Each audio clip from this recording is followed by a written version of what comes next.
Tuwang-tuwa ako sa pagbabasa ng mga komento. Ang sinasabi ng ilan, yung mga ganitong klaseng krimen sa ating bansa, yung mga nangyayaring shooting sa eskwelahan.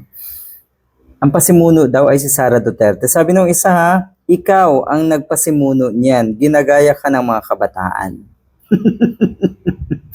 Ang dami na namang magagalit niyan sa atin. Ang dami na namang magsasend na kung ano-anong pagbabanta sa FB page ko po na hindi naman masyadong active.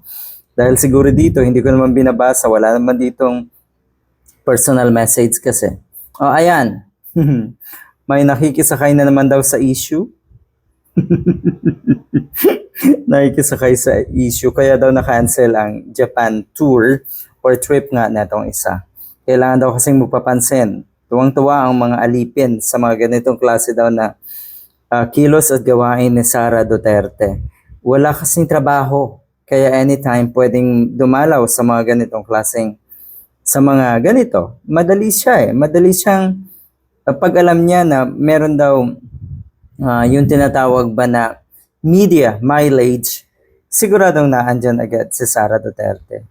Kaya daw pala na-cancel etong ang world tour netong isang ito. Sabi pa, psychological awareness at anti-bullying daw, sabi ng self niya.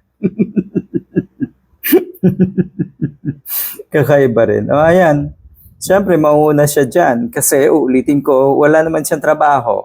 Kaya anytime, pwede siyang kumaripas at magpasikat. At syempre nga, pumapel sa kung saan mang mga ganitong klaseng balita. Yan ang trabaho na itong vice presidente ninyo ng mga ulupong ni Duterte. Nakakaya daw itong mga ganito. Syempre, may media dyan, magsasalita yan, mananawagan ng kung ano-ano, babatikusin, at ang mga DDS naman ay ipagtatanggol si Sara Duterte dahil wala daw ganitong klaseng krimen nung siya ay DepEd Secretary. Talaga lang? Wala? Siya mismo kasi yung krimen sa DepEd. Kaya hindi masyadong nakita na mayroong ibang mga pangyayari sa mga eskwelahan na hindi kaaya-aya ng panahon ni Sara Duterte sa DepEd.